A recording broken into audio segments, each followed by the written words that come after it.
AVC hospital సమర్పించు అందమైన జీవితం కార్యక్రమానికి స్వాగతం. నమస్తే కళ్యాణ్. నమస్తే జయ గారు. కళ్యాణ్ గారు, గీత అనే ఒక అమ్మాయి మనకి మెయిల్ చేసింది. ఆఫీస్లో అది ఎలా ఉందంటే అంటే పెళ్ళైపోయిన అమ్మాయి తను ఫేస్ చేస్తున్న ఇష్యూని తను ఏం చేయాలో తెలియక ఎటు వెళ్ళాలో అర్థం కాక, అంటే ఈ జర్నీని ఇంతటితో ఆపేద్దామా లేకపోతే ముందుకు వెళ్దామా, అన్నట్టుగా అనిపించలేదు నాకు. కానీ పాపం సందిగ్ధంలో ఉందండి. సో డెఫినెట్గా మీతో మాట్లాడిస్తానని చెప్పాను. కాల్ చేస్తానండి. హలో హలో, గీత గారండి? అవునండి, మీరు ఎవరండి మాట్లాడేది? నమస్తే అండి, నేను జయానండి, సుమన్ టీవీ నుంచి. మేడం నమస్తే మేడం. నమస్తే గీత గారు, మీ మెయిల్ చూసామండి. నేను డాక్టర్ గారికి కూడా చెప్పాను, బ్రీఫ్గా చాలా వన్ లైన్లో చెప్పేశాను నేను. సో మీతోనే మాట్లాడేద్దామనేసి. డాక్టర్ కళ్యాణ్ చక్రవర్తి గారు ఉన్నారు, ఒకసారి మాట్లాడతారా? సార్ నమస్తే సార్. నమస్తే అమ్మా, చెప్పండి అమ్మా. గీత, ఏంటి సమస్య, ఎవరిది? సార్ నా పేరు వచ్చేసి గీత, మా ఆయన పేరు వచ్చేసి కృష్ణ సార్. మా ఇద్దరికి మ్యారేజ్ అయ్యి 1 year అవుతుంది సార్. అతనిని మా ఆఫీస్ లోనే మీట్ అయ్యాను. తను వచ్చేసి మా హెచ్ఆర్ అండి. సో అతను ఎలా అంటే గుడ్ లుకింగ్ అన్నమాట, ఎవరు చూసినా ఈజీగా అట్రాక్ట్ అయిపోతారు తనకి. సో నేను కూడా అలానే అట్రాక్ట్ అయిపోయాను కృష్ణ గారికి. సో అలా రోజు మాట్లాడుతూ ఉంటాము ఆఫీస్ లో. సార్ ఏం చేస్తున్నారు ఏంటి అనేది అలా మాట్లాడుకుంటూ కన్వర్జేషన్ అనేది స్టార్ట్ అయింది మ్యామ్. నాకు ఏంటంటే బాగా నచ్చేసారు, అతను మాట్లాడే విధానం గానీ ఉండే విధానం గానీ చాలా బాగా నచ్చేసారు. ఆఫీస్ కి ఒక రోజు వస్తుంటారు, ఒక రోజు రారు. సో నేనేంటంటే తన కోసం వెయిట్ చేస్తూ ఉంటాను ఆఫీస్ లో ఎప్పుడు వస్తారా అని. అలా కంటిన్యూగా ఒక 20 days రాలేదండి. నేను ఎందుకు రావట్లేదు ఏంటి అన్న కన్ఫ్యూజన్ లో నేను సార్ కి కాల్ చేశాను, హెచ్ఆర్ సార్ కాల్ చేసి, సార్ ఏంటి ఎందుకు రావట్లేదు, ఇలా 20 days అవుతుంది కదా మీరు రాకుండా అనేసి అడిగితే, నేను ఇలా జాబ్ మానేశాను అనేసి అన్నారు. ఎందుకు సార్, ఏమైంది, రీజన్ తెలుసుకోవచ్చా అనేసి అడిగితే, నా పర్సనల్ ఇష్యూ అందుకనే రావట్లేదు అనేసి అన్నారు. సో మళ్ళీ నేను 2 days తర్వాత నేను మళ్ళీ రిటర్న్ కాల్ చేశాను. సార్ ఒకసారి కాఫీకి కలుద్దాము, వెళ్దామా ఈవినింగ్ అనేసి అడిగాను. సార్ అన్నారు లేదు నేను రానమ్మా అనేసి అన్నారు. నేను మళ్ళీ నెక్స్ట్ డే మళ్ళీ కాల్ చేసి, సార్ మళ్ళీ మీట్ అవుదాము, మీతో కొంచెం మాట్లాడాలి, మీకు ఒకటి చెప్పాలి, రండి సార్ కాఫీకి అనేసి చెప్పాను. తను వచ్చారు. సో అంటే పర్సన్ అనేది టోటల్ డిఫరెంట్ గా చేంజ్ అయిపోయారు. ఆఫీస్ లో ఉన్నప్పుడు మంచి గుడ్ లుకింగ్ గా స్టైల్ గా ఉండేవాళ్ళు, ఇప్పుడు మొత్తం బియర్డ్ పెంచేసుకొని హెయిర్ పెంచేసుకొని అలా టోటల్ చేంజ్ అయిపోయేసరికి నేను షాక్ అయ్యి, సార్ ఏమైంది, ఎందుకు అలా ఉన్నారు, ఎందుకు అలా చేంజ్ అయిపోయారు అనేసి అడిగాను. అప్పుడు తను స్టోరీ చెప్పారు, ఇలా నాకు లవ్ ఫెయిల్యూర్ అయింది, నేను ఇలా ఒక అమ్మాయిని ప్రేమించాను, తను ఇప్పుడు చనిపోయింది, సో దానివల్ల నేను కొంచెం బాధల్లో ఉన్నాను, డిప్రెషన్ లో ఉన్నాను, సో నాకు ఆఫీస్ కి కూడా రావాలనిపించట్లేదు అనేసి చెప్పారు. సో తను డిప్రెషన్ లో ఉన్నారు కదా, మన సైడ్ నుంచి హెల్ప్ చేద్దాం అనేసి నేను రోజు కాల్స్ చేయడము, మెసేజ్ చేయడము, సో ఇలాంటివి చేస్తూ నేను తనకి కనెక్ట్ అయిపోయాను, తను నాకు కనెక్ట్ అయిపోయారు. సో ఇలా 8 months లో మేము లవ్ లో పడిపోయాము. అంటే ఫస్ట్ నువ్వు ప్రపోజ్ చేసిన తర్వాత అతను ప్రపోజ్ చేశారా, లేదంటే ముందే అతను? లేదు సార్, నేనే ప్రపోజ్ చేశాను. నువ్వే ప్రపోజ్ చేసావు, దానికి అతను కూడా పెద్ద ఏమీ అంత సంకోచించలేదు, వెంటనే రెస్పాండ్ అయ్యాడు. అవును సార్, అంటే నేను ఫస్టే ప్రపోజ్ చేశాను సార్, కానీ అప్పుడు వద్దు అనేసి అన్నారు. కానీ తర్వాత నేను చూపించే కేరింగ్ కి, నేను చూపించే మోటివేషన్ కి. ఏజ్ గ్యాప్ ఎంత ఉంది? అతను అంటున్నావు, అతని పేరేంటమ్మా? Sir Krishna sir. కృష్ణకి నీకు ఏజ్ గ్యాప్ ఎంతమ్మా? 3 years సార్. 3 years. గీతకి కృష్ణకి 3 years ఏజ్ గ్యాప్. ఓకే, పెద్దలకి ఎప్పుడు చెప్పారు? 8 months తర్వాత చెప్పాను సార్. ఓకే, పెళ్లి మరి? పెళ్లి అయ్యి 1 year వరకు అవుతుంది సార్. పెళ్లి అయింది, పెద్దల్ని ఒప్పించే మేము పెళ్లి కూడా చేసుకున్నాము. వరకు స్మూత్ గానే ఉంది. మీరు జాబ్ చేస్తున్నారండి ప్రెజెంట్ గీత? మేడం చేస్తున్నాను మేడం, సాఫ్ట్వేర్ జాబే చేస్తున్నాను. తను కూడా జాబ్ చేస్తున్నాను. ఒకే కంపెనీనా? మా కంపెనీ కాదు మేడం, ఇప్పుడు వేరే కంపెనీ. ఆ కంపెనీలో జాబ్ మానేసిన తర్వాత తను డిప్రెషన్ లో నుంచి బయటకు వచ్చిన తర్వాత వేరే కంపెనీలో జాయిన్ అయ్యారు జాబ్. ఆయన వేరే కంపెనీలో జాయిన్. అవును. తర్వాత అతను ఆ జ్ఞాపకాల గురించి కానీ ఆ ప్రేమ ఎంతవరకు కొనసాగింది ఇవేమన్నా నువ్వు తర్వాత అడిగి తెలుసుకున్నావు? అతను ఏమైనా చెప్పాడు? ఇంకా అవేమి లేవు? లేదు సార్, నేనేమి అడగలేదు. ఎందుకంటే మళ్ళీ పాత విషయాలు గుర్తు చేసి బాధ పెట్టడం ఎందుకు అనేసి నేనే ఏం అడగకుండా కామ్ గా మేమిద్దరం చాలా హ్యాపీగా ఉన్నాం సార్. పెళ్ళైన తర్వాత కూడా మా ఇద్దరి మధ్య ఏ డిస్టర్బెన్సెస్ లేవు, ఏ మిస్అండర్స్టాండింగ్స్ లేవు, చాలా హ్యాపీగా ఉన్నాం. ఓకే, మరి ఇష్యూ ఏంటమ్మా, ఏమైంది? సార్ ఇష్యూ వచ్చేసి మ్యారేజ్ అయిన తర్వాత 3 months తర్వాత ఒక అమ్మాయిని తీసుకొచ్చారు సార్ ఇంటికి. సో ఆ అమ్మాయి వచ్చేసి అతని ఆఫీస్ లో కొలీగ్ అన్నమాట. నాకు చెల్లి అని పరిచయం చేశారు. చెల్లి అంటే ఏ చెల్లి? చెల్లిని పరిచయం చేయటం అంటే నీకు తెలియని చెల్లి ఎలా ఉంటది? కొలిగ్ చెల్లి సార్. కొలిగి చెల్లి, ఈ చెల్లితో సగం తరగతి. సరే, నువ్వు ఓకే, అప్పటి వరకు పరిచయం చేయనాడు, ఇప్పుడు ఎందుకు పరిచయం చేశాడు సడన్ గా చెల్లిని? అదే సార్ నేను అడిగాను, ఎక్కడి నుంచి వచ్చింది తిను ఎవరంటే ఇలా జాయిన్ అయింది రీసెంట్ గానే, నాతో మంచిగా మాట్లాడుతుంది చెల్లి అనేసి చెప్పాడు. నేను ఏం క్వశ్చన్ అడిగినా గానీ ఇట్లా చెల్లి అనేసి చెప్పాడు. సో దానివల్ల ఏంటంటే నేను కూడా ఏం క్వశ్చన్ అడగలేదు, నాకు కూడా ఏం డౌట్ రాలేదు. సో అలా ఆమె కంటిన్యూగా 2-3 టైమ్స్ ఇంటికి వస్తూనే ఉంది సార్. ఇంటికి రావటం, మళ్ళీ వాళ్ళు ఫోన్ లో అన్నయ్య చెల్లి అని ఫోన్ లో మాట్లాడుకోవటం ఇవంతా నడుస్తూనే ఉంది. అవును సార్, నేను చెల్లినే కదా అనేసి నేను కూడా ఏం పట్టించుకోలేదు సార్. అలా కొన్ని డేస్ కొనసాగింది. సో తర్వాత ఒక రోజు మేము మా ఇద్దరికి ఇన్కమ్ బానే ఉంది, సొంత ఇల్లు కొనుక్కుందాము, ఇల్లు షిఫ్ట్ అవుదాం అనేసి నేనే అడిగాను. ఓకే షిఫ్ట్ అవుదాం అన్నారు. అప్పుడు అన్ని ప్యాక్ చేస్తుంటే ఏంటంటే తన ఓల్డ్ మెమోరీస్ ఫొటోస్ అన్ని నాకు కనిపించాయి. ఏం కనిపించింది అమ్మా? ఏముంది? ఒక బాక్స్ ఉందండి, ఆ బాక్స్ లో వచ్చేసి ఫొటోస్, కవితలు. ఆ ఫొటోస్ వెనకాల వాళ్ళు ఫస్ట్ డే మీట్ అయిన డేట్, వాళ్ళు ఏం మాట్లాడుకున్నారు, కవితలు ఉంటాయి, తను రాసిన కవితలు అవన్నీ ఉన్నాయి సార్ బాక్స్ లో. ఎవరు అమ్మాయి అంటే ఏ అమ్మాయి? ఆ ఫోటోలో ఉన్న పర్సన్ మా ఇంటికి వచ్చే పర్సన్ ఒకళ్ళే సార్. చెల్లా? అవును సార్. చెల్లిని ఆ విధంగా వరసల్ని కూడా ఎంత నాశనం చేస్తున్నారమ్మా కదమ్మా. ఇప్పుడు అతనికి ఈ అమ్మాయి ప్రేమించేటటువంటి అమ్మాయినే కొద్దిగా నీ దగ్గర నుంచి ఒక ఇండైరెక్ట్ లైసెన్స్ గురించి, వాళ్ళ ఫ్రీనెస్ గురించి చెల్లి కింద పరిచయం చేశాడు నీకు, అంతేనా? అవును సార్, అవును సార్. నాకు అది ఆ ఫోటో చూసినప్పుడే అర్థమైంది సార్. ఆ ఫోటో వెనక ఐ లవ్ యూ అని రాసుకోవడము, ఆ కవితలు అవన్నీ చూసిన తర్వాతే నాకు తెలిసింది సార్. సో ఇంటికి వచ్చినప్పుడు నేను అడిగాను, ఇలా ఫొటోస్ దొరికాయి, ఈ అమ్మాయి మన ఇంటికి వస్తుంది, మరి ఈ ఫోటో వెనకనేమో ఐ లవ్ యూ అని రాసింది, కవితలు ఉన్నాయి, మరి ఈ అమ్మాయి ఏమో చెల్లి అని పరిచయం చేశావు, మీరు ఫస్ట్ మీట్ అయిన డేట్ ఉంది, అసలు ఎవరు ఈ అమ్మాయి? అసలు చెల్లికి ఎవడైనా ప్రపంచంలో రాస్తాడని అడగపోయావమ్మా? ఇంకా చెల్లి స్టోరీ ఏముందిలేండి, కానీ అతను ఆ విధంగా చెల్లి అన్నట్టుగా డిస్క్రైబ్ చేసి చూపెట్టి మేము నీ చెవులో ఏమొచ్చి పెద్ద పువ్వు పెట్టాడు. ఎందుకు చెప్పు అంటే తనేమో ఏం లేదు ఏం లేదు వదిలే, ఈ మ్యాటర్ వదిలే అనేసి మాట్లాడుతున్నాడు కూల్ గా. ఎన్నిసార్లు అడిగినా గానీ ఇదే రిపీటెడ్ గా చెప్తున్నాడు.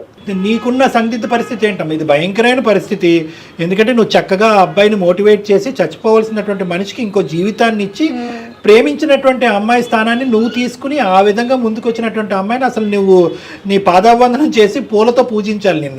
అలాంటి నీకు వెన్నుపోటు పొడిచి చెల్లి అని పరిచయం చేస్తూ వేరే చెల్లిని తీసుకురావటం అనేది ఎంతవరకు సబబు? అంత దుర్మార్గత్వం ఎలా వచ్చింది? నీ క్వశ్చన్ ఏంటి? అదే సార్, నాకు అసలు ఏం అర్థం కావట్లేదు సార్. అసలు ఆ అమ్మాయి ఎవరు? పాస్ట్ లో చనిపోయిన అమ్మాయి అన్నాడు, తను ఎవరు? నేను ఇంకా పాస్ట్ విషయాలు ఏం అడగలేదు కదా సార్. చనిపోయిన అమ్మాయి ఎలా బతుకొస్తుందిలే అమ్మా, తీసి పక్కన పెడదాంలే. కానీ ఆ అమ్మాయి చనిపోయింది, ఆ అమ్మాయి క్లోజ్ అయిపోయింది, దాని గురించి అతను మరి ఈ అమ్మాయి చెల్లి అని పరిచయం చేసి మరి ఈ అమ్మాయికి ఐ లవ్ యూ అని చెప్తున్నాను. నాకు ఇప్పుడు చచ్చిపోవాలా బతకాలా అనేది నాకు ఏం అర్థం కావట్లేదు. ఇప్పుడు ఎలాగైతే కనుక ఆ అమ్మాయి చనిపోయిన తర్వాత నువ్వు ఎలాగైతే ముందుకొచ్చి మోటివేట్ చేసి కౌన్సిలింగ్ చేసావో, ఇంటి దగ్గర వేరే అమ్మాయి కౌన్సిలింగ్ చేసినట్టుంది. ఆ అమ్మాయి ఈ అమ్మాయి. సో నిన్ను ఇక్కడ నడిపించాడు, ఆ అమ్మాయిని ఆ విధంగా నడిపించాడు. ఇంకెంతమంది నడిపిస్తున్నాడు? నీకు ఒక 10 మార్కులు ఎక్కువ వేసాడు కాబట్టి నేను పెళ్లి చేసుకున్నాడు. మరి పెళ్లి చేసుకున్న తర్వాత ఈ అమ్మాయిని ఇంటికి తీసుకురాకపోతే బాగుండదు కదా, ఈ రోజు కాకపోయినా రేపైనా చెల్లి అని తీసుకొచ్చాడు. నువ్వు ఇంత నాకు అన్నిటికంటే ఆశ్చర్యం కలిగించేది ఏంటంటే, నువ్వు ఇలాగా ఈ గుట్టు రట్టయిన తర్వాత ఇవన్నీ చూపెట్టిన తర్వాత కూడా అతను సాఫీగా సాఫ్ట్ గా ఏమీ లేదు అంటున్నాడంటే ఇలాంటి అంశాల్లో ఎంత నిష్ణాతుడో ఇతను, ఎంత ఆరితేరున్నాడు. అది నాకు చాలా నమ్మాను సార్ అతనిని, నేను చాలా నమ్మాను అతనిని. అదే కదమ్మా జరిగేది. ఇబ్బంది అక్కడే మొదలవుతుంది, నమ్మకాలతోనే మొదలవుతుంది. నమ్మకాలు స్మార్ట్ అండి. ఆఫీస్కి 2 రోజులు రాకపోతే నేను తట్టుకోలేకపోయానండి, ఆఫీస్ వాళ్ళు కూడా పట్టించుకోకపోయినా నేనే ఫోన్ చేసి అటెండెన్స్ వేయించేవాడిని అండి. ఎందుకమ్మా ఈ గోలంతా? వీటిల్లో ఉంటారు కానీ వాళ్ళు అసలు ఎలాంటి వాళ్ళు ఏంటి ఎంక్వైరీలు చేయటంలో మాత్రం ఉండరమ్మా. నిన్నేదో ఇబ్బంది పెట్టడం అని కాదు, కానీ జనరల్ గా ఇవే చూస్తా ఉన్నాం. సరే ఇప్పుడు ఏం చేద్దాం చెప్పండి? నేను ఎన్నిసార్లు అడిగినా చెప్పట్లేదు మేడం, అందుకనే మీ సైడ్ నుంచి ఏమన్నా అడిగించాలని చెప్తాడేమో అనేసి. నాకు ఇప్పుడు ఆఫీస్ కి వెళ్ళాలన్నా వెళ్ళబుద్ధి కావట్లేదు, పని మీద కాన్సన్ట్రేట్ చేయలేకపోతున్నాను. నా లైఫ్ ఏంటో నాకు అర్థం కావట్లేదు మేడం, అసలు చచ్చిపోవాలనిపిస్తుంది నాకు. వెళ్తున్నాడు సార్, అతను మాత్రం బిజీగానే ఉన్నాడు, నిన్ను మాత్రం ఇరుకునేసాడు. అక్కడేమో వచ్చి చెల్లి అని చెప్పుకుంటూ ఆ అమ్మాయితో సరసాలు కంటిన్యూ చేస్తున్నాడు. ప్లీజ్ సార్ హెల్ప్ చేయండి సార్. బయటకు వచ్చేసేమో సింపుల్ గా. ఏమి ఇలాంటి మోసగాడితో ఏముంటావు? కౌన్సిలింగ్ చేసినంతకాలం చేసావు, ఒక ఇంటోడిని చేసావు, చాలు. వాడు చేసిన తెలుసుకోవాలి సార్, నిజం తెలుసుకోవాలి. అసలు ఏం జరిగింది ఏంటి నాకు అన్ని విషయాలు చెప్తాడు. ఈ విషయం అనేది ఎందుకు దాచిపెట్టాడు? తెలుస్తుందో చాలా నిజాలు తెలుస్తాయి మాకు, అది టెన్షన్ గా ఉంది. ఇప్పుడు నువ్వు చెప్పినట్టుగా ఇప్పుడు నువ్వు నీకు విన్నావు కాబట్టి, ఫోటోలు కనిపించినాయి కాబట్టి మా వరకు అయితే ఫోన్ చేసావు. ఫోటోలు కనిపించకుండా ఈ డైరీలు కనిపించకపోతే ఎంతకాలం నడిచేదో ఈ ఈ కథ. అవునా సార్, దాని గురించి ప్లీజ్ సార్ మాట్లాడి ఏదో ఒకటి నువ్వు మళ్ళీ ఇల్లు చెప్పండి. మారితే ఇంకొన్ని కనిపిస్తాయి నీకు. నీతో ఫెయిర్ గా ఉన్నాడు అనుకుంటున్నావమ్మా గీత, కానీ తను అసలు ఎన్ని దాచాడో, తనకి కావాల్సినయే చెప్తున్నాడు, వద్దు సీక్రెట్ గా ఉంచాలనుకునే తను క్లోజ్ చేసేస్తున్నాడు వాటిని. నేను అంతే అనేది కదా. ఏంటంటే అతనితో మాట్లాడక ముందే ఈ ఇష్యూని రిజాల్వ్ చేసుకోమని ఎందుకు అన్నాను అంటే కనుక, కేవలం ప్రేమించి పెళ్లి చేసుకుంటే అది వేరే విషయం అమ్మా. నువ్వు ఒక టీచర్ స్థాయిలో, ఒక తల్లి స్థాయిలో, ఒక డాక్టర్ స్థాయిలో అక్కడ నిలబడి అతన్ని చచ్చిపోయేటటువంటి మనిషి, చచ్చిపోవాల్సినటువంటి మనిషిని ఈ రోజు డిప్రెషన్ లోంచి బయటకు లాగి ఒక కొత్త జీవితాన్ని ఇచ్చేవు. అసలు నీకెంత రుణపడి ఉండాలి అతను. అలాంటి వాడు ఇలాంటి వెన్నుపోటు పొడిచేటటువంటి వాడికి ఇంకో అవకాశం ఇచ్చి నిజాలు తెలుసుకోవాలని ప్రయత్నం చేస్తావా? మీలాంటి పిచ్చి అమ్మాయిలు ఉండటం వల్లే లోకం ఇలా ఉంది. సరే ఒకసారి అయితే ఏమో మా అందరికీ తెలియని మంచితనం నువ్వు చూసావు కాబట్టి నువ్వు ఇంకో అవకాశం ఇవ్వాలి అని అనుకుంటున్నావు. ఆ మహానుభావుడు ఏంటి, ఆ మహనీయత ఏంటి అన్నది మేము కూడా చూస్తాం. ఒకసారి ఫోన్ కల్పమ్మా. మీరు మాట్లాడుతున్న వ్యక్తి మీ కాల్ ను హోల్డ్ లో ఉంచారు, దయచేసి లైన్ లో వేచి ఉండండి. హలో కిట్టు, ఎక్కడున్నావు? నేను బయటకు వచ్చిన కన్నా. మళ్ళీ ఆ అమ్మాయితోనే వెళ్ళావా? ఏ అమ్మాయి? నాకెవరున్నారు, నువ్వు తప్ప. ఏ అమ్మాయి ఏంటి, మన ఇంటికి వస్తుంది కదా, ఇప్పటికి 3-4 సార్లు వచ్చింది. ఆ ఫోటోలు చూపించాను. ఆ అమ్మాయి ఎవరో చెప్పట్లేదు కదా, ఎన్నిసార్లు అడిగినా. ఏం జరుగుతుంది కిట్టు, చెప్పు కిట్టు. నేను ఇంత లవ్ చేసి పెళ్లి చేసుకున్నాం కదా, మనం బానే ఉన్నాం కదా, ఏమైంది ఇప్పుడు? ఎందుకు ఇంకొక అమ్మాయితో? అవునమ్మా, చెల్లితో ఇప్పుడు ఏం సంబంధం అమ్మ మనతో? మనం బాగుంటున్నాం కదా, అసలు ఆమె మ్యాటర్ ఎందుకు వచ్చింది మనకి? మరి ఏం సంబంధం లేనప్పుడు అక్కడ ఐ లవ్ యూ కవితలు ఎందుకు రాసావు కిట్టు?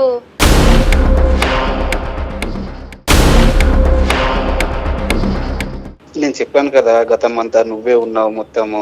లేదు కిట్టు, నువ్వు ప్రతిసారి ఇలానే మాట మారుస్తున్నావు. ప్లీజ్ కిట్టు, చెప్పు కిట్టు, నేను చచ్చిపోతాను లేదంటే. అంత మాటలు ఎందుకు మాట్లాడుతున్నావు కన్నాను? మరి నువ్వు అలానే చేస్తున్నావు కదా, ఎన్ని టైమ్స్ అడిగినా ఇలానే అంటున్నావు. ఇంకెన్ని రోజులు చెప్పు? ఆ అమ్మాయి ఏమో ఇంటికి వస్తుంది చెల్లి అంటున్నావు, అక్కడేమో ఐ లవ్ యూ అని రాసింది. నేను ఎలా నమ్మాలి చెప్పు? నేను చూసుకోవడంలో నీకేమైనా తేడా అనిపించిందా కన్నా చెప్పు? లేదు కిట్టు, ప్లీజ్ కిట్టు, ఆ అమ్మాయి ఎవరు చెప్పు కిట్టు ప్లీజ్. నేను ఇన్ని టైమ్స్ అడిగినా నువ్వు చెప్పట్లేదు. అందుకనే నేను అందమైన జీవితం జయ మేడం గారికి నేను మెయిల్ సెండ్ చేశాను. మేడం మాట్లాడతారు, మేడంతో మాట్లాడు. టెన్షన్ లో మాట్లాడుతూ ఉంది. నమస్తే అండి కృష్ణ గారు, చాలా బాధలో ఉన్నట్టున్నారు మీరు.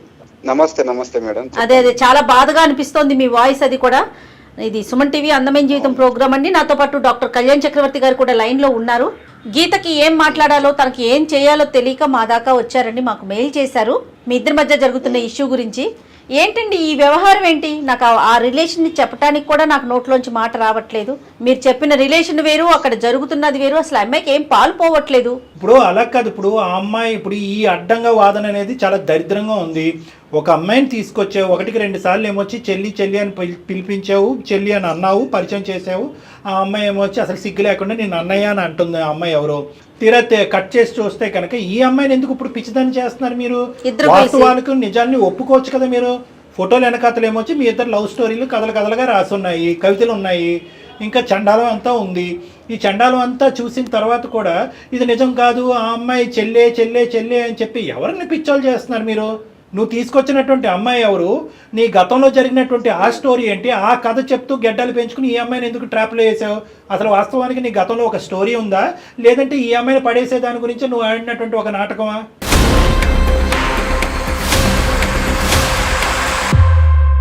ఫస్ట్ నేను అమ్మాయి రమ్య అనే అమ్మాయి లవ్ చేసుకున్నాం సార్. రమ్య ఎవరు? ఆ చనిపోయిన అమ్మాయి? చనిపోయిన అమ్మాయి సార్. చనిపోయిన అమ్మాయి. నువ్వు ఎంతకాలం లవ్ స్టోరీ మీది? రమ్య నేను 1 year లవ్ చేసుకున్నాం సార్. ఓకే. ఎలా చనిపోయింది అమ్మాయి? యాక్సిడెంట్ లో చనిపోయింది అని వాళ్ళ ఎవరు చేశారో తెలియదు సార్. ఇంటి నుంచో బయట నుంచో అని తెలియదు మాకు. ఓకే. కాల్ వచ్చింది సార్, ఒక అన్నోన్ కాల్ వచ్చి ఇట్లా యాక్సిడెంట్ లో చనిపోయారు అని వచ్చింది. వాళ్ళ ఇంటికి వెళ్ళి చూసే లోపు వాళ్ళ ఇంటికి తాళం ఉంది సార్. పక్కింటి వాళ్ళని అడిగితే వాళ్ళ సొంతూరుకి వెళ్ళిపోయారని అడిగితే వాళ్ళ సొంతూరు అనే డిస్కషన్ మా ఇద్దరి మధ్యలో ఎప్పుడు రాలేదు. 1 year. యాక్సిడెంట్ అయిన అమ్మాయిని మీరు చూడలే మీ కళ్ళతో? మా కళ్ళతో నేను చూడలేదు మేడం. అసలు మేము చనిపోయిందని నేను డిప్రెషన్ లో ఉన్నాను సార్. 1 year డిప్రెషన్ లో ఉండే టైంలో గీత అప్పుడు పరిచయం అయింది సార్ ఆఫీస్ లో నాకు. ఓకే. ఆమె వచ్చిన డిప్రెషన్ లో నుంచి బయటకి ఏదో ఒక మోటివేషన్ చెప్పి బయటకు తీసుకొచ్చేది మేడం నన్ను. ఆ తర్వాత అలా లవ్ మంచిగా కుదిరి ఆ తర్వాత పెళ్లి చేసుకున్నాం మేడం. మేము ఉండే ఇల్లు షిఫ్ట్ అయ్యే టైం దగ్గరకు వచ్చింది. షిఫ్ట్ అయ్యే టైంలో ఈ రమ్య పిక్స్ కనబడ్డాయి మేడం. అంటే ఇప్పుడు దాచుకున్నవి ఉంటాయి కదా మేడం కొన్ని. రమ్య చచ్చిపోయిందిగా, చనిపోయిన అమ్మాయి పిక్స్ అప్పుడు మరి ఈ అమ్మాయి ఏమొచ్చి ఇప్పుడు ఇంటికి వచ్చిన చెల్లి పిక్స్ అంటున్నాడు అది. కిట్టు చనిపోయిందని చెప్పావు కదా, ఆ అమ్మాయి ఒకళ్ళేనా? అతనే చెల్లి అని రమ్య పరిచయం పిక్స్ చేసిన వచ్చినాయి అమ్మాయి అన్నాడు. పాస్ట్ లో రమ్య ఒకళ్ళేనా? ఏం మాట్లాడయ్యా? చెప్పు కిట్టు. హలో హలో కాదు చెప్పు కిట్టు. బోలో. ఇద్దరు ఒకటే కన్నా. నాకు ఎందుకు చెప్పలేదు కిట్టు? మరి ఏం గోల్రా ఎంత బాబు? పెద్ద ట్విస్ట్, ఇప్పుడు ఎంత ఇంత ఇది ముందే హ్యాపీగా చెప్పొచ్చు ఉండే కదా. హ్యాపీగా ఉండే లైఫ్ ని ఇప్పుడు దాన్ని చీల్చడం కరెక్ట్ కాదు కదా రమ్య. అయితే మోసం అలా అని చేస్తావా? చెల్లి అని పరిచయం చేస్తావా? మోసం చేస్తావా? చెల్లెని పరిచయం చేస్తావా? చనిపోయిన అమ్మాయి ఎలా వచ్చింది అసలు? అసలు ఆ రమ్య చనిపోయిందని అన్నావు కదా, అంటే నువ్వు చూడలేదు కాబట్టి ఆమె చనిపోలేదా? రమ్య మళ్ళీ ఎలా ప్రత్యక్షమైంది? అవును సార్, నేను చూడలేదు కాబట్టి నేను నమ్మాను. 1 year డిప్రెషన్ లో ఉన్నాను. ఆ తర్వాత నేను ఆఫీస్ లో మళ్ళీ హెచ్ఆర్ గా జాయిన్ అయినప్పుడు మళ్ళీ మెయిల్ వచ్చింది రమ్య అదే పేరుతోని, సేమ్ అదే పేరుతో వచ్చేప్పుడు నేను వెంటనే కాల్ చేసి రమ్మన్నాను ఆఫీస్ కి. అప్పుడు ఏమైందంటే వాళ్ళ అమ్మ నాన్న ఇద్దరు విడిపోయారు సార్ మేము చేయబట్టి. వాళ్ళ అమ్మ వేరే పెళ్లి చేసుకుంది, వాళ్ళ నాన్న వేరే పెళ్లి చేసుకున్నాడు. ఆ తర్వాత ఈమె ఎటు తోచని పరిస్థితి, ఆమె కాళ్ళపైన ఆమెనే నిలబడాలి. ఆ తర్వాత నేను ఆఫీస్ లో జాబ్ ఇప్పించాను. ఇప్పుడు ఇద్దరిని చూసుకునే బాధ్యత నాది సార్. ఇప్పుడు ఆమె నీ బొంద, నీ ఇద్దరిని ఇప్పుడు చూసుకో, గీతని ముగ్గురిని ఇద్దరిని చూసుకుంటా చూసుకో. ఏం అంటావేంటి తెచ్చాడా కిట్టు? నువ్వు?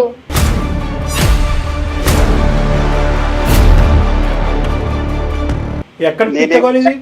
అలా కాదు, నువ్వు ఇద్దరిని చూసుకుంటావు, నలుగురిని చూసుకుంటావు అనేది తర్వాత మాట్లాడదాం. ఇక్కడ పాయింట్ ఏంటంటే కనుక రమ్య చనిపోయింది అనుకున్నటువంటి రమ్య వెంటనే మళ్ళీ నీ లైఫ్ లోకి ఎందుకు రాలేదు? ఇప్పుడు మధ్యలో గ్యాప్ ఎందుకు ఇచ్చింది? 1 year ఏం ఆ చేసిందంట? గ్యాప్ లో ఆవిడ ఏమైనా బిజీగా ఉందా? ఆమెని ఇంట్లో అరెస్ట్ చేశారంటే, హౌస్ అరెస్ట్. హౌస్ అరెస్ట్ చేసి ఫోన్లన్నీ తీసేసుకుని మాట్లాడనివ్వకుండా చేశారు. అవును. మళ్ళీ వాళ్ళ అమ్మ నాన్నకి ఏం ప్రాబ్లం వచ్చింది? వాళ్ళిద్దరు వేరే వేరే పెళ్లిళ్ళు చేసుకున్నారు అసహ్యంగాని. అయ్యో, ఏమయ్యా నువ్వు ఏమైనా ఖర్చు చెప్తున్నావా మాకు? నిజమా ఇదంతా? గీతతో పెళ్లి అయ్యాక సార్ 1 year అంటే ఈ మధ్యలో మంచి హ్యాపీగా ఉండే లైఫ్ లో ఈ తర్వాత 3 months తర్వాత వచ్చింది. పెళ్ళైపోయినాక వచ్చినప్పుడు ఆ అమ్మాయిని ఆదుకోవాలంటే ఉద్యోగం ఇచ్చావు, అంతవరకు చూసుకో. అంతేగాని ఈ దరిద్రాలన్నీ ఏంటండి? పెళ్ళైపోయినోడివి నువ్వు చెల్లని పరిచయం చేయటం ఏంటి? అవును మేడం, ఇప్పుడు నా వల్ల తన లైఫ్ డిస్ట్రాయ్ అయింది కాబట్టి నేను చూసుకోవాలన్న ఒక ఎట్లా చూసుకుంటారండి? ఏం అసలు నీ వల్ల అసలు నీ వల్ల డిస్ట్రాయ్ అయిందని నువ్వు ఎలా అంటావు? ఆ అమ్మాయి యాక్సిడెంట్ అయిపోయినట్టు, చనిపోయినట్టు, తల్లిదండ్రులు ఇంట్లో ఏమొచ్చి హౌస్ అరెస్ట్ చేసినట్టు అక్కడంతా కథ జరిగితే నీ మీద నువ్వు నిందెందుకు వేసుకుంటున్నావు? నా వల్ల అయ్యిందని చెప్పి. మేడం మీరే చెప్పండి మేడం. సార్ మీరే నాకు న్యాయం చెప్పాలి. చాలా అన్యాయం అమ్మా. కాదు, ఇప్పుడు నీ మనసులో ఏముంది కృష్ణ? ఇప్పుడు నువ్వేం చెప్పాలనుకుంటున్నావు? ఇందాకటి నుంచి నువ్వు ఒక మాట అంటున్నావు. లేదా కన్నా నువ్వు చెప్పు కన్నా.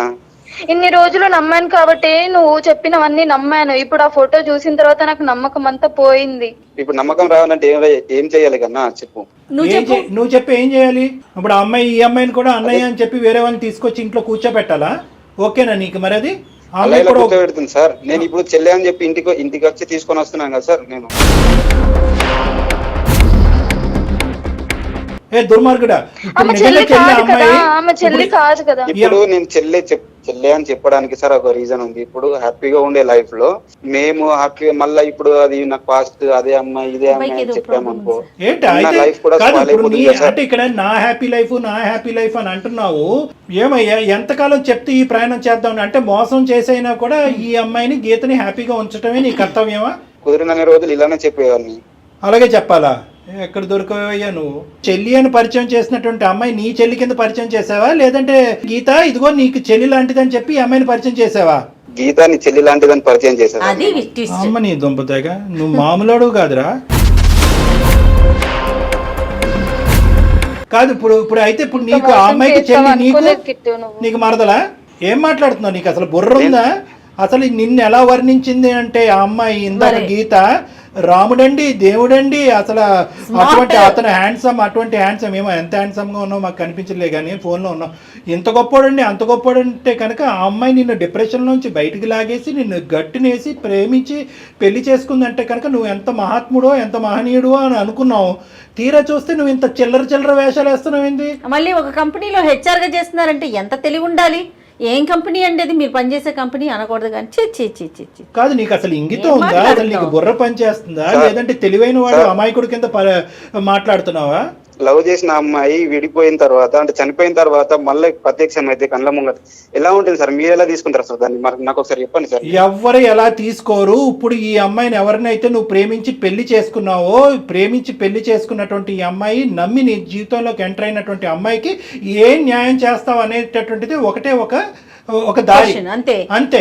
మళ్ళీ ప్రత్యక్షమైనటువంటి అమ్మాయి మాకు ఇద్దరు గొడవలు కాలేదు కదా సార్ మాకు. నేను ఉండలేను సార్. ఒక్క నిమిషం అమ్మా, ఇప్పుడు మంచి మాట అన్నావు అమ్మా. ఈ రోజు నువ్వు ఇందాక నేను అన్నాను, అటువంటి దుర్మార్గుడు అటువంటి మూర్ఖుడిని తో మమ్మల్ని మాట్లాడమంటావేంటమ్మా? నీకే వెన్నుపోటు పొడిచేటటువంటి వాడితో మాట్లాడతావేమో అంటే కనుక అట్లీస్ట్ ఇతనితో మాట్లాడితే కనుక ఇతని మాట తీరులో సార్ నేను పొరపాటు చేశాను, ఇటువైపు ఉన్న భార్యకి అటువైపు ప్రేమించినటువంటి అమ్మాయికి సమన్యాయం చేయాలనేటటువంటి ఉద్దేశంతో ఆ అమ్మాయికి ఒక జీవితం అందించాలనే ఉద్దేశంతో నేను ఒక తప్పు చేశాను, నన్ను క్షమించండి, నా చేయరానటువంటి అన్యాయం నా భార్యకి చేశాము అనేటటువంటి పశ్చాత్తాపం అతని మాటలోంచి కనిపిస్తుంది, వినిపిస్తుందేమో అని అనుకున్నా. ఎక్కడన్నా పశ్చాత్తాపం, ఎపాలజీ కనిపిస్తుందా? ఎక్కడా లేదు. దుర్మార్గుడు ఇప్పుడు మళ్ళీ ఏం చెప్తున్నాడంటే నా చెల్లి కింద కాదండి, నా భార్య చెల్లి కింద పరిచయం చేశాను కాబట్టి నాకు మరదలు అవుతుంది కాబట్టి ఇద్దరితో లింక్ పెట్టుకుంటాను అంటున్నాడు. ఏం మాటలమ్మా? ఒప్పుకుంటారా? మీ తల్లిదండ్రులు ఇక్కడ తీసుకొచ్చి కూర్చోబెడతా ఒప్పుకుంటారా? లింక్ ఏంటి సార్? దీన్ని ఏమంటారు? సార్ దీన్ని చూసుకోవడం అంటారు సార్. దీన్ని చూసుకోవడం అంటే కనుక ఏ చూసుకోవడం అంటారు సార్? దీన్ని ఈ మనస్సాక్షిమే చెయ్యేసుకుని ఇప్పటికీ ఎప్పటికీ రమ్య అనేటటువంటి రీ ఎంట్రీ ఇచ్చినటువంటి ఈ అమ్మాయి నాకు చెల్లితో తల్లితో సమానం అని నువ్వు చెప్పగలవా? అప్పుడు నేను లవ్ చేసిన అమ్మాయికి మరి ఎలాగా? మరి నేను ఎలా కిట్టు? మరి నేనేంటి కిట్టు? నువ్వు వైఫ్ తనేంటి? మరి తను అమ్మాయి నైఫా? తను ప్రేయస్ అంట. ఏం మాట్లాడుతున్నావు? ఏం మాట్లాడుతున్నావు? ఎవరికి చేస్తున్నావు ఫోన్? అర్థమైందా? ఎవరితో మాట్లాడుతున్నావు తెలుస్తుందా? నీ కాల్ అంతా మొత్తం అంతా రికార్డ్ అవుతుంది ఇక్కడ. తెలుసు సార్, తెలుసు. అమ్మ ఇదమ్మా సార్, మీరు ఏదో చెప్పండి. అమ్మ మేమేం చెప్పినా కూడా నీ జీవితం సర్వనాశనం అవుతుంది. కన్నా నేను బాగా చూసుకుంటున్నా, ఇలాంటి గొడవలకు నన్ను ఎందుకు తీసుకొచ్చినావు కన్నా? నువ్వు నాకు అర్థం కాదు. నువ్వు ఏం మాట్లాడకిట్టు? నేను ఎన్నిసార్లు అడిగినా మరి ఈ విషయం నాకు ముందే చెప్పొచ్చు కదా. నువ్వు ఎందుకు మరి సాఫ్ట్ గా మంచిగా మాట్లాడుతున్నావు? ఇప్పుడు ఇవన్నీ ఎందుకు చెప్పు? ఈ ప్రోగ్రామ్ లో ఎందుకు మనకి ఇవన్నీ? మనం ఇద్దరం మాట్లాడుకుంటే అయిపోతుంది కదా. నీతో మాటలు లేవు, మాట్లాడటం లేవు. ఇప్పుడు అసలైనటువంటి స్వరూపం ఇప్పుడు వచ్చింది. ఇప్పుడు వరకు ఇతన్ని ఇలా నిలదీసి ఇలా ఎండగట్టేటటువంటి వాళ్ళు ఎవరు లేకపోయేటప్పటికి అసలైనటువంటి స్వరూపం బయటకు వస్తుంది. కంఠం అనేటటువంటి నేనైతే ఎవరి కోసం ఎవరిని వదిలేయాను సార్. నాకు ఇద్దరు కావాలి. నువ్వెవరైనా వదిలేది? అమ్మ నువ్వు మాట్లాడాలమ్మా, ఇక్కడ మేము మాట్లాడటానికి లేదు. అతను అంత ధైర్యంగా ఇద్దరు కావాలి అని అంటున్నాడంటే కనుక కేవలం నీ చేతకాంతనం బట్టి అతను అలా మాట్లాడుతున్నాడు. ఈ స్థాయిలో ప్రేమించి ఇక్కడ వరకు తీసుకొచ్చినటువంటి అమ్మాయి, తల్లిదండ్రులను అంత ఇదిగా ఒప్పించినటువంటి అమ్మాయి ఎక్కడ పోతుందిలే అనే దమ్ము ధైర్యంతో మాట్లాడుతున్నాడు. మరి నువ్వు ఇది ముందే చెప్పొచ్చు కదా. ఇలా అబద్ధాలు చెప్పి నాటకాలు ఎందుకు చెప్తాను? చెల్లి కాదు. గీత నీకు ఒకే ఒక మాట చెప్తున్నాను. ఇంకా కన్నా బుజ్జి కొండ అని బతిమాలుకుంటే కనుక మా యొక్క అవసరం నీకు లేదు అన్నట్టుగా మేము ఫోనే కట్ చేసేస్తాం. నువ్వు ఇందాకటి నుంచి 1కి 100 సార్లు ముందే చెప్పొచ్చు కదా అని అంటున్నావు. ముందే చెల్లి కాదు ప్రేయసి అని చెప్పి తీసుకొస్తాడు. ఏం చేసి ఉండేదానివి? దానికి వేరే పనిష్మెంట్, దీనికి వేరే పనిష్మెంటా? ఏదైనా తప్పే కదా. అంత ఆ మనిషి యొక్క క్యారెక్టర్ డిస్ప్లే అవటానికి చెల్లి విధంగా పరిచయం చేసి గత ప్రేమికురాలని మళ్ళీ ప్రత్యక్షంగా తీసుకొచ్చాడంటే అతనికి వావి వరసలు తెలియవు అనేటటువంటి దానికి అదొక నిదర్శనమే తప్ప it will not change your life story. అంతకుముందు ప్రేయసి అని పరిచయం చేసినా, ఇప్పుడు చెల్లి అని పరిచయం చేసినా కథ కదే. నీ పెళ్లికి ముందు చెప్పుంటే కనుక బహుశా నీ జీవితానికి సంబంధించినటువంటి ఈ దుర్మార్గుడి గురించి ఒక నిర్ణయం తీసుకోవడానికి అవకాశం ఉంటుంది. పెళ్ళి అయిన తర్వాత తీసుకొస్తే ప్రేయసి అని తీసుకొస్తే ఏంటి, చెల్లి అని తీసుకొస్తే ఏంటి? ఇప్పుడు ball is in your court. నువ్వు ఏ నిర్ణయం తీసుకోవాలనుకుంటున్నావు? సార్ నాకు ఏం అర్థం కావట్లేదు సార్. నా లైఫ్ ప్లీజ్ మీరే హెల్ప్ చేయండి. ఇప్పుడు తెలిసి నీకు అదృష్టం కొద్దీ ఆ డైరీలు ఆ ఫోటోలు బయట పట్టడం వల్ల ఇక్కడ గీత అక్కడ రమ్య అనే అర్థమైంది. ఇంకా ఎంతమంది ఉన్నారో? ఏం చేయమంటారు కళ్యాణ్ గారు? అమ్మాయికి మీరేమి ఎలాంటి సలహా ఇస్తారు? ఒకటే మేడం, అతను ఏమంటున్నాడంటే చాలా స్ట్రాంగ్ గా ఒక మాట అంటున్నాడు. ఏమంటున్నాడంటే ఇద్దరిని ప్రేమిస్తున్నాను కదా, ఇద్దరిని నేను తక్కువ చూసుకున్నాను. నువ్వు చూసుకునేది ఏంటి? ఆ అమ్మాయి ఉద్యోగం చేసుకుంటుంది, ఆ అమ్మాయిని అమ్మాయి చూసుకోవాలి. నువ్వు డిప్రెషన్ లో ఉన్నప్పుడు ఈ అమ్మాయి వచ్చి నిన్ను చూసుకుంది. నీకు ఒక ఆధారం కావాలి. ఇటువైపు ఈ అమ్మాయి తన్ని, అటువైపు ఆ అమ్మాయి తన్నితే మళ్ళీ గడ్డలు పెంచుకుని ఇంకో అమ్మాయి దగ్గరికి వెళ్తావు కౌన్సిలింగ్ కి. కాబట్టి అమ్మాయి ఇక్కడ నువ్వు నిర్ణయం తీసుకో. అతను మార్చడం అనేటటువంటిది నీకు ఇంపార్టెంటా, లేదంటే ఇటువంటి మోసపూరితమైనటువంటి మనిషి మనస్తత్వం, మోసపూరితమైనటువంటి ప్రేమ, దొంగచాటు పెళ్లి ఇవన్నీ నిలబెట్టి జీవితాంతం అతన్ని ఇలా దువ్వుతూ కాపాడుకుంటూ కూర్చుంటావా? అంటే అతను చేసేటటువంటి తప్పుని ఇన్ని దిక్కులను సమర్థించుకునేటటువంటి వాడిని ఏ దారిలో కౌన్సిలింగ్ చేసి నేను మార్చి నీ ఎదుర్కొంటే నిలబెట్టమంటావు? ఇలా ఉంటాడని నేను ఎక్స్పెక్ట్ కూడా చేయలేదు సార్ అసలు. టూ మచ్ అమ్మా, టూ మచ్. సార్ చెప్పు అన్ని కృష్ణ. బాగుంటే ఆమెనే కదా సార్ నా వైఫ్ అయ్యేది. అవును అయ్యేది. ఇప్పుడు సార్ నాకు అర్థం కాదు. కాలేదు, ఆ స్టోరీ అక్కడ క్లోజ్ అయిపోయింది. ఈ అమ్మాయిని పెద్దల సమక్షంలో ఇరువైపులు పెద్దల నుంచి ఎంతో గౌరవప్రదంగా పెళ్లి చేసుకున్నారు. పెళ్లి చేసుకున్నప్పుడు ఈ అమ్మాయి వైఫ్ అయింది. ఇప్పుడు ఆ అమ్మాయి ఏమవుతుంది? నేను నిన్నే అడుగుతున్నాను, ఆ అమ్మాయి ఏమవుతుంది? అప్పుడు ఆ అమ్మాయి శారీరకంగా అప్పుడు చనిపోయినటువంటి అమ్మాయి ఈ రోజు మళ్ళీ పుట్టుకొచ్చింది అనుకుంటే కనుక ఇప్పటికీ కూడా అమ్మాయి చచ్చిపోయినట్టుగానే భావించి ఇంకా అది అక్కడతో తెగదెంపులు చేసుకుని ఈ అమ్మాయితో ప్రయాణం కొనసాగించాలి. అది తీర్పు. దీనికి నేను అక్కర్లే డాక్టర్గా. మీ అమ్మ నాన్న వాళ్ళ అమ్మ నాన్న పిలిచినా కూడా వాళ్ళు ప్రత్యక్షంగా ఇలా చెప్పడమే కాకుండా నీ 2 చెంపలు చెల్లుమనిపించి నేను చెప్పినటువంటి మాటే మాట్లాడతారు. పంచాయతీ పెడదామా? ఇరువైపుల కుటుంబాలు తీసి 4 మంచి మాటలు చెప్తారు, వీటి మీద 4 చివాట్లు వేస్తారు నీకు. అట్లాగే ఆ అమ్మాయి పేరెంట్స్ ని కూడా పిలుద్దామండి, రమ్య పేరెంట్స్ ని కూడా పిలిపిద్దాం. లాజికల్ పిలిపిద్దాము. అట్లా అని ఈ అమ్మాయిని వదిలేను, అట్లా ఆ అమ్మాయిని వదిలేను. నువ్వు ఇక్కడ నిర్ణయాలు తీసుకునేటటువంటి హక్కు, ఆ స్థానం, ఆ విలువ, ఆ మర్యాద నీకు లేవు. కాబట్టి ఈ అమ్మాయి కావాలి, ఆ అమ్మాయి కావాలి, పై అమ్మాయి కావాలి, కింద అమ్మాయి కావాలని మాట్లాడే హక్కు నీకు లేదు. ఏ అమ్మాయి కావాలి వాళ్ళు డిసైడ్ చేసుకోవాలి. సరే, ఆ రమ్య అనేటటువంటి అమ్మాయికి నీలాగే సిగ్గుమాలినటువంటి అమ్మాయి, బుద్ధి లేనటువంటి అమ్మాయి, వాళ్ళ తల్లిదండ్రులు అలా ఏడ్చారు కాబట్టి ఆ అమ్మాయి బందికానలో ఉంది. ఇక్కడి వరకు వచ్చిన తర్వాత అరే గీత అనేటటువంటి అమ్మాయి జీవితం సర్వనాశనం అవుతుంది, నా ప్రేమను ఇక్కడ తెగదెంపులు చేసుకుంటానని చెప్పి ఆ అమ్మాయి వెనుదిరుగుంటే కనుక ఆ అమ్మాయి గురించి కొద్దిగైనా మేము మర్యాదగా మాట్లాడుండేవాళ్ళం. ఆ అమ్మాయి ఇక్కడికి వచ్చి నేను పట్టినటువంటి దీనికి 3 కాళ్ళు అన్నట్టుగా నిన్ను తనుకుని వెళ్ళిపోయి చెల్లిగా పరిచయం చేసేసుకుని, ఏ నీకు బుద్ధి లేదు, నీకు బుద్ధిహీనత. ఆ రమ్య కన్నా కొద్దిగానో బుద్ధి ఉండాలి కదా. ఆ అమ్మాయి గడ్డి తింటుందా? మళ్ళీ మీ కాపురం చెడగొడుతూ ఎందుకు బతకాలి? ఎవరున్నారు అనేటటువంటిది ఇక్కడ అసందర్భం, అనవసరం. ఇక్కడ ప్రస్తుతం ముఖ్యమైనటువంటి అంశం ఏంటంటే నిన్ను కాపాడి నిన్ను ప్రేమించి ఎంతో పరుగుగలగా పెళ్లి చేసుకున్నటువంటి నీ భార్య నీతో ఉండటానికి ఇష్టపడుతుందా లేదా అనేది ఒకటే ఫుల్ స్టాప్. అందులో మేమందరం కూడా నిమిత్త మాత్రమే.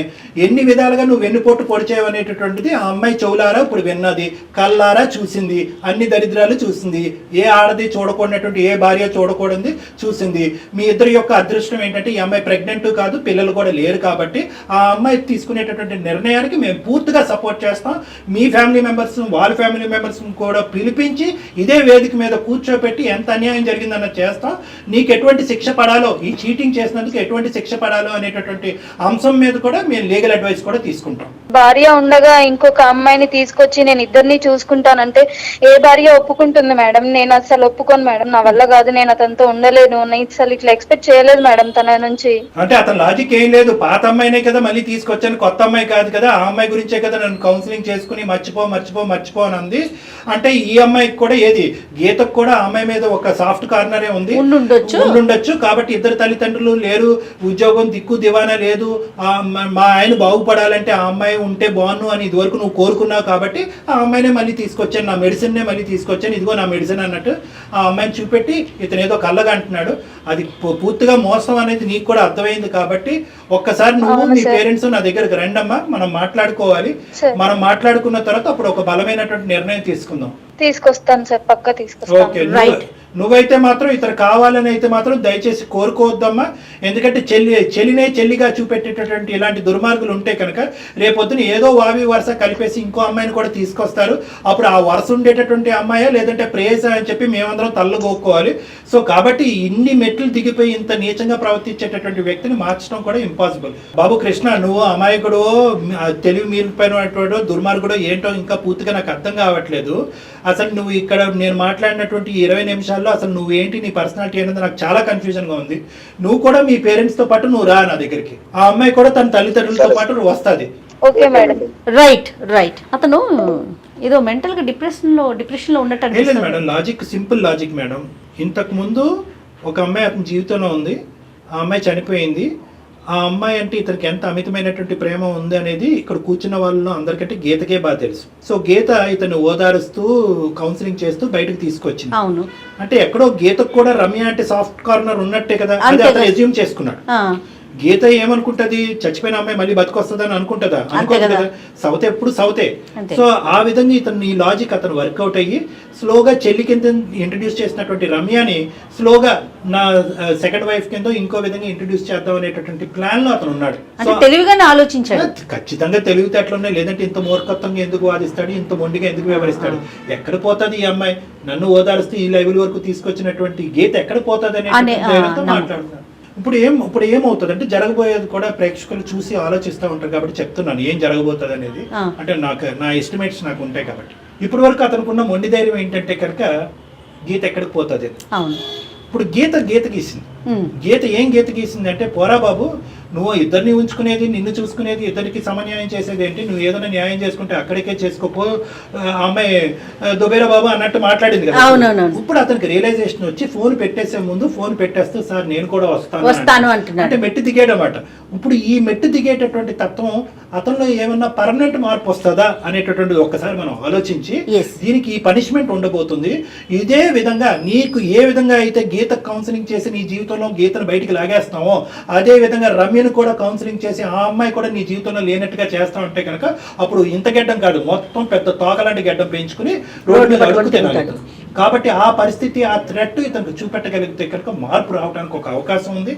ఆ మార్పు వచ్చేటట్టు ఉంటే, ఆ మార్పు పెర్మనెంట్ అనేటటువంటి నమ్మకం నాకు వస్తే అప్పుడే వీళ్ళిద్దరిని కలుపుదాం, లేదంటే వద్దు మేడం. డెఫినెట్గా కళ్యాణ్ గారు మీరు ఇంత బలంగా చెప్తున్నారు అంటే కనుక అతని క్యారెక్టర్ ఏంటో అర్థమవుతా ఉంది. డెఫినెట్గా మిమ్మల్ని కలిశాక దాన్ని బట్టి నిర్ణయం తీసుకుందాం. రైట్ అండి, నమస్తే.